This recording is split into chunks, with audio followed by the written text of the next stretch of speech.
day. And this phase is what brings us more of this phase and more of this situation. So as I told you, the situation of Tisha B'Av started 3,333 years ago in the desert when they sent the spies to Israel to scout the land, and they came back and they said, the land is this, the land is that, we are like grasshoppers in their eyes, and they're giants, and everybody's dying, and everybody started like being sad, crying, regretting a Greek flagellation, a Greek ceremonial tragedy in real life. Only 2 people didn't go for it, and only 2 people from all these people that cried that night made it to Israel. All the others perished. And that Tisha B'Av, Hashem said, you cry gratuitously. Hashem never wants to do anything to anybody. I give you reasons to cry. So we see that crying of that night brought more crying and more crying. And in fact, for the 40 years of the desert, all the people that were involved in that crying had to go dig their own grave, and maybe that was the last day of their life. And if they woke up the next day, then great. Otherwise, that's it. That's the end of their story. So their crying brought them only more crying. As I told you, everything is energy, so the same energy keeps on attracting the same energy. As you see, people with the same kind of ideas or same kind of vibes connect together. So crying brings more crying. So Hashem said, you cry for free, I give you reason for crying. We had the crying of the first Bet HaMikdash, we had the crying of the second Bet HaMikdash, until today we're crying. So what I'm trying to propose today is, if crying brings more crying, and this strategy for all these years, was 2,000 years the Bet HaMikdash had been destroyed, we still didn't rebuild. So why we keep on crying? Perhaps we should be focusing on gratitude, faith, and joy, and that will bring you more positive situations.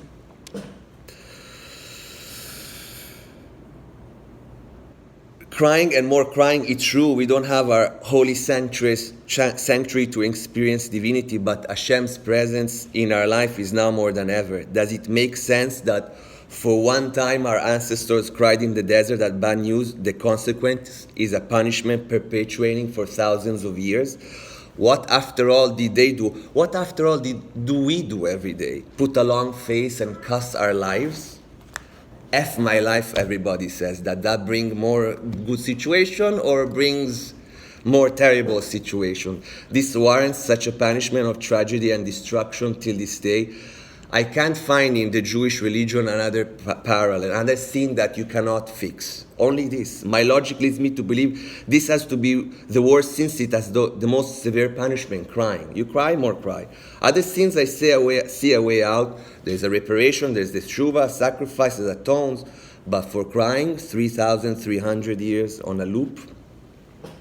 So what should we do? Should we stop the crying or continue the crying? It is said that when the first Bet HaMikdash was in service, the whole world was at peace, and the whole world could perceive godliness. The problem arises when the energetic harmony of the society starts being out of balance. Then at a certain point, even the Bet HaMikdash can't help change the frequency. We are just not worthy of it. As Rabbi Moshe said before, the surrounding of the Bet HaMikdash wasn't holding the Bet HaMikdash.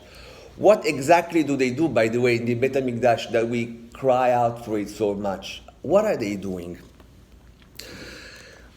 I believe in the Bet HaMikdash, and you can think about it, they are changing energy from sinner to atonement, from plague to the Ketoret. The healing sounds of the Levim bring back better, and they're changing the moods around, all the energy. From sinner you can purify yourself, and the whole society at large benefits from this.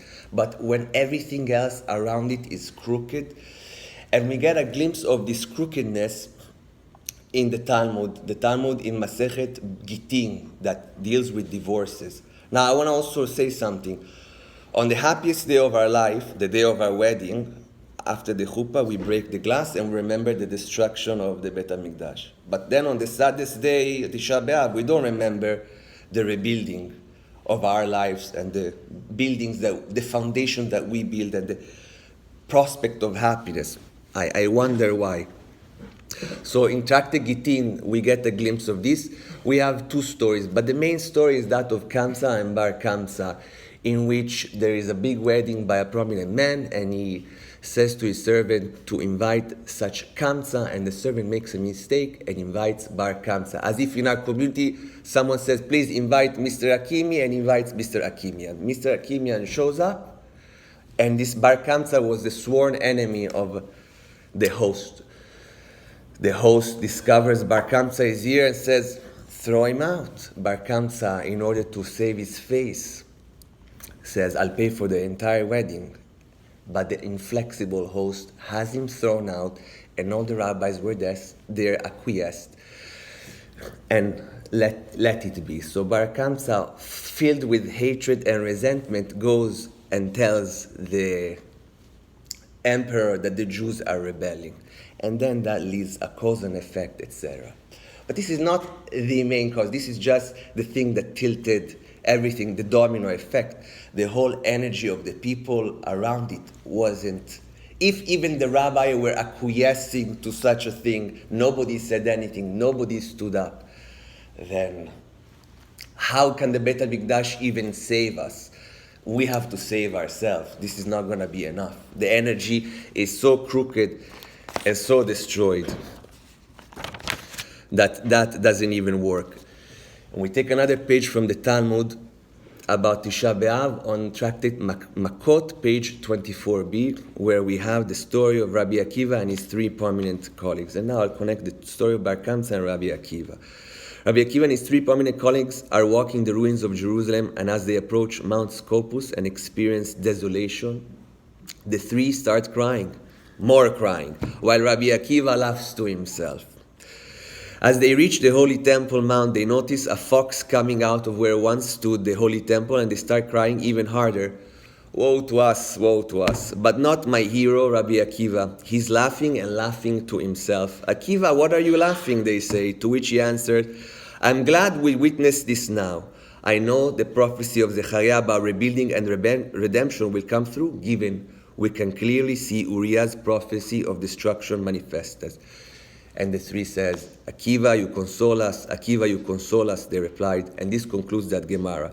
Rabbi Akiva already understood everything when he said, love your fellow like yourself. This is the energy the Creator wants us to project. His 24,000 students might have been spared had they listened. We all might be better if we start loving ourselves and loving our fellows. Rabbi Akiva saw it right. When he saw destruction, he saw rebuilding. Where he saw desperation, he envisioned gladness. So on our happiest day, we think about the saddest, and on the saddest, then I hope we can think about the happiest. Everything is the same energy. They're just on the opposite pole and degree of frequency. Destruction, rebuilding, sadness, joy, and cry, laughter. They cried, he laughed. But we are still crying, and we are still not following Rabbi Akiva and love your fellow like yourself. Because if we did, there would be no 9 of Av face in circulation any day of the year. We love ourselves, right? So do we like to see a smiling face in front of us? Or we like to see a Tisha B'Av sour one? What you give is what you get. Always taking a line from the Babylonian Talmud, it says, better the white of your teeth than giving you a cup of milk to your fellow. And from Pirkei Avot, we say, greet anyone with a nice countenance. Nice countenance is a smiling face. So on this dreadful day that we mourn the loss of our sanctuary and its energetic influence,